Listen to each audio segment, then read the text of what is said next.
Hello students, कैसे हैं आप सब। और आज से मैं आपको रिटायरमेंट ऑफ पार्टनरशिप का चैप्टर शुरू करवाने जा रही हूँ। मैंने आपको एडमिशन चैप्टर कंप्लीट करवा दिया था। अगर उसका कोई क्वेश्चन आपको नहीं समझ में आया है तो क्या है, आप मुझे कमेंट सेक्शन में पूछ सकते हैं। हाँ, आपको थोड़ा सा फ़ैन का वॉइस डिस्टर्ब कर सकता है, बट इतना भी डिस्टर्ब नहीं करेगा कि मेरा वॉइस ही ब्रेक हो जाए।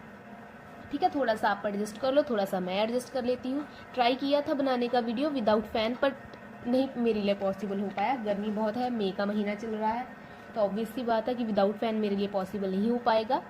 तो आज से मैं आपको क्या है, रिटायरमेंट ऑफ पार्टनरशिप शुरू करवाने जा रहे हैं। तो एडमिशन में क्या था कि एक नया पार्टनर या एक से ज़्यादा नए पार्टनर बिजनेस को क्या है ज्वाइन कर लेते हैं, दैट इज़ कॉल्ड एडमिशन। अब रिटायरमेंट में क्या होता है, जब कोई पार्टनर पार्टनरशिप फर्म को छोड़कर चला जाता है उसे हम क्या है, रिटायरमेंट ऑफ पार्टनर बोलते हैं। ठीक है, इसका आपको कोई भी थ्योरी वाला क्वेश्चन कभी भी एग्जाम में नहीं पूछा जाएगा, इसका आपको प्रैक्टिकल क्वेश्चन ही एग्जाम में आता है।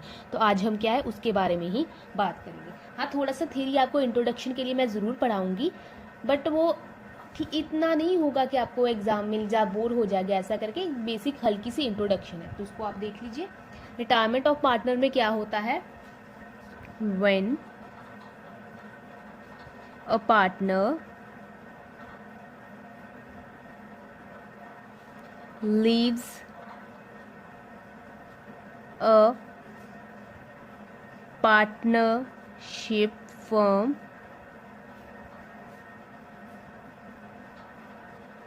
by way of retirement.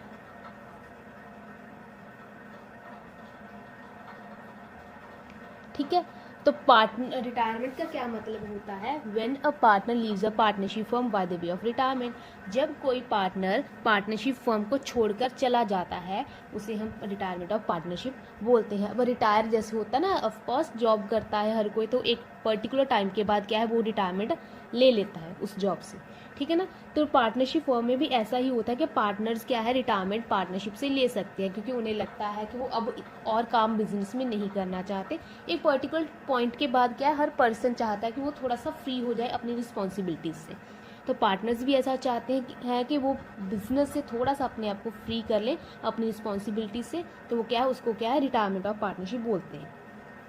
Partner जब भी चाहे वो फ्री है अपने आप को रिटायर करने के लिए पार्टनरशिप फर्म से। ऐसा कंपल्शन नहीं है कि इस एज तक कर सकते, इस एज तक कर सकते, जब उसका मन हो रिटायरमेंट लेने का वो पार्टनरशिप फर्म से रिटायरमेंट ले सकता है। ठीक है, तो ये हो गया आपका बेसिक सा बात रिटायरमेंट ऑफ पार्टनरशिप। वैसे मुझे इतना ज़्यादा एलैबोरेट करने की जरूरत नहीं थी, आपको रिटायरमेंट ऑफ पार्टनर का मतलब पता है।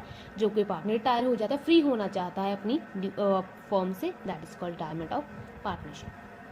ओके, तो अगर इसके पहले हम मैं क्या मार्क्स के बारे में बात कर लेती हूँ, तो इसका आपको एक एमसीक्यू का क्वेश्चन हो सकता है 1 मार्क का। 1 मार्क का एमसीक्यू क्वेश्चन या 1 मार्क क्वेश्चन आपको इस चैप्टर में से आ सकता है। केस स्टडी हो सकती है, कुछ भी हो सकता है। ठीक है, और इसका 6 या 8 मार्क का बड़ा क्वेश्चन आपको एग्जाम में आएगा ही आएगा। 6 आपका अगर 6 नंबर का बड़ा क्वेश्चन है एग्जाम का, या आपको 8 नंबर का सबसे बड़ा क्वेश्चन एग्जाम में आता है, तो उस हिसाब से आप देख लें कि वो 6 का है या 8 का। कुछ बोर्ड के लिए सबसे मैक्सिमम मार्क क्या है, 6 है, तो किसी बोर्ड के लिए मैक्सिमम क्वेश्चन है वो 8 मार्क का है, तो आप देख लेंगे। तो ये आता है, आपको मैंने पहले भी बताया था। ऐसे करके क्वेश्चन आता है, एडमिशन ऑब्लिक रिटायरमेंट। एडमिशन या रिटायरमेंट का, और उसकी इंटरनल चॉइस किसके साथ दी जाती है, डेजोल्यूशन। डेजोल्यूशन, ठीक है ना, ऐसा क्वेश्चन आपको एग्जाम में आता है। ये मोस्टली मैं सीबीएसई के बारे में बात कर रही हूँ। एडमिशन या रिटायरमेंट से में से एक क्वेश्चन होगा और दूसरा किस में से होगा, डेजोल्यूशन से। डेजोल्यूशन का क्वेश्चन तो आपको एग्जाम में आता ही आता है। तो ऐसा करके 6 मार्क का या 8 मार्क का क्वेश्चन आपको एग्जाम में होगा। इसका फुल फ्लेज बड़ा क्वेश्चन होगा। ठीक है, और इसका 2 मार्क का क्वेश्चन या इतनी ज़्यादा प्रोबेबिलिटी नहीं है, एक छोटा क्वेश्चन भी आपको पूछा जा सके, क्योंकि इतना इंपॉर्टेंट नहीं है 2 मार्क के पॉइंट ऑफ व्यू से। बट 6 मार्क का या 8 मार्क का क्वेश्चन आपको एग्जाम में आता ही आता है। और ये जो शफल करके आता है, अगर लास्ट ईयर उन्होंने एडमिशन का डाला अगर लास्ट ईयर उन्होंने एडमिशन का डाला और डेजोल्यूशन का, तो इस साल हो सकता है चांसेस रिटायरमेंट एंड डेजोल्यूशन की हो। ऐसे शफल करके आते हैं, लास्ट ईयर अगर एडमिशन का है तो इस साल रिटायरमेंट का होगा, तो ऐसे करके वे शफल करके ऑल्टरनेट करके डालते रहते हैं। बट डेजोल्यूशन का क्वेश्चन आपको 101% होता ही होता है एग्जाम में, ठीक है। तो ये होगी इनकी मार्किंग की बात, और ये कैसे आएगा एग्जाम में, ठीक है। और उसके बाद अब हम बात करते हैं इनके शेयर के बारे में, कैसे। फॉर एग्जाम्पल मैं आपको थोड़ा सा डेजोल्यूशन का बारे में बता दूं।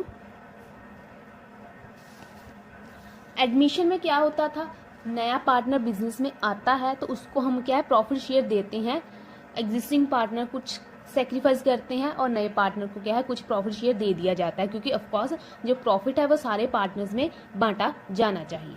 तो अभी यहाँ पे एग्जांपल आप ले लीजिए, मान लीजिए ए है, बी है एंड सी है, ये तीनों हैं पार्टनर्स, ठीक है। तो अभी सी ने डिसाइड कर लिया है रिटायर होने का, सी ने क्या किया है डिसाइड, रिटायर होने का डिसाइड कर लिया है। तो जो प्रॉफिट ए बी एंड सी में बांटा जाता था, अब वो प्रॉफिट किस में बांटा जाएगा, सिर्फ ए एंड बी में, क्योंकि सी तो क्या हो गया रिटायर हो गया, ठीक है ना। तो सी को अब जो प्रॉफिट मान लीजिए 3, 2 एंड 1 की रेशो में बांटा जा रहा था, अब सी रिटायर हो गया है तो ये प्रॉफिट ए एंड बी में बांटा जाएगा। किस रेशो में ये आपस में डिसाइड कर सकते हैं कि किस रेशो में ये क्या है प्रॉफिट को डिस्ट्रीब्यूट करेंगे, ये इनके ऊपर है, ये रेशो को कैसे डिसाइड करेंगे, ठीक है। सी अपना प्रॉफिट शेयर छोड़कर जा रहा है किनके लिए, ए एंड बी के लिए, क्योंकि सी अब काम नहीं करना चाहता, ओके। जब भी पार्टनर रिटायर होकर बिजनेस से जाएगा तो वो बिजनेस में से अपनी कैपिटल लेके जाएगा, जितने भी पैसे उसने अब तक एज ए कैपिटल बिजनेस में इन्वेस्ट करे होंगे वो सारे पैसे सी क्या है बिजनेस में से लेके जाएगा, ठीक है ना। ऐसा थोड़ी हो सकता है वो बिजनेस अब नहीं चलाना चाहता, बिजनेस को रन नहीं करना चाहता, जो पैसे उसने बिजनेस में इन्वेस्ट करे हैं वो भूल जाएगा, ऐसा बिल्कुल नहीं होगा। सी ने जितने भी पैसे एज एन कैपिटल बिजनेस में इन्वेस्ट करे होंगे वो पैसे क्या है वो बिजनेस में से लेके जाएगा। End of course balance sheet में किसी भी तरीके का कोई रिजर्व पड़ा है उसमें से उसका जितना शेयर बनता है वो पैसे भी वो बिजनेस में से लेके जाएगा। फॉर एग्जांपल जर्नल रिजर्व है, वर्कमैन कंपनसेशन रिजर्व है, इन्वेस्टमेंट फ्लक्चुएशन रिजर्व है, प्रॉफिट का कोई बैलेंस है, ये किस में बांटा जाता है, तीनों पार्टनर्स में, ठीक है ना, तीनों पार्टनर्स में बांटा जाता है। अब सी बिजनेस से रिटायर हो रहा है तो वो अपना शेयर बिजनेस में से लेके जाएगा, ठीक है। अगर और कोई एनी अमाउंट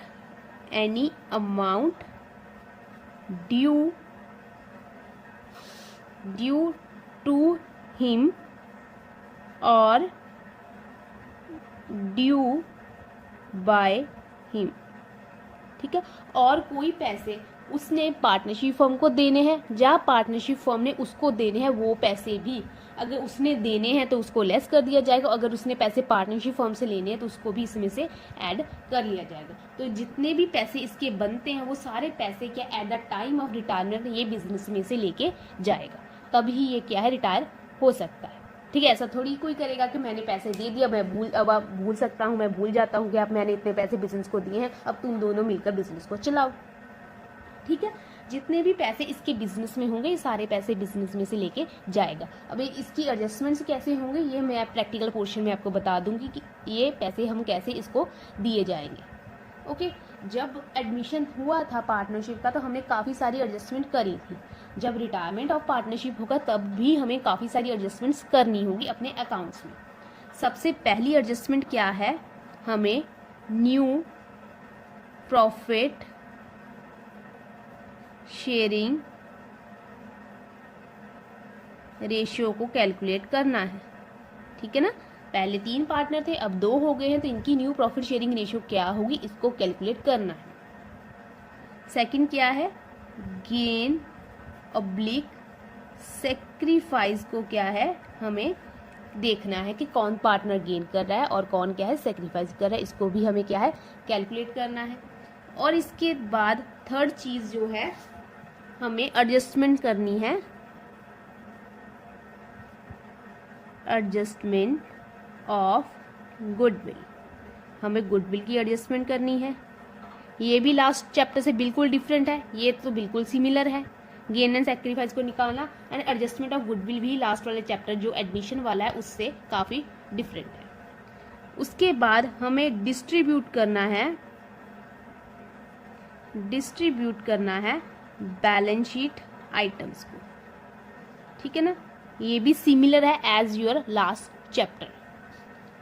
उसके बाद 5th आता है हमें रीवैल्यूएशन अकाउंट बनाना है, ये आपको आता है बनाना। रिकॉन्स्टिट्यूशन ऑफ पार्टनरशिप में, एडमिशन में, रिटायरमेंट में, डेथ में सिमिलर ही है रीवैल्यूएशन अकाउंट बनाना। उसके बाद है पार्टनर का कैपिटल अकाउंट।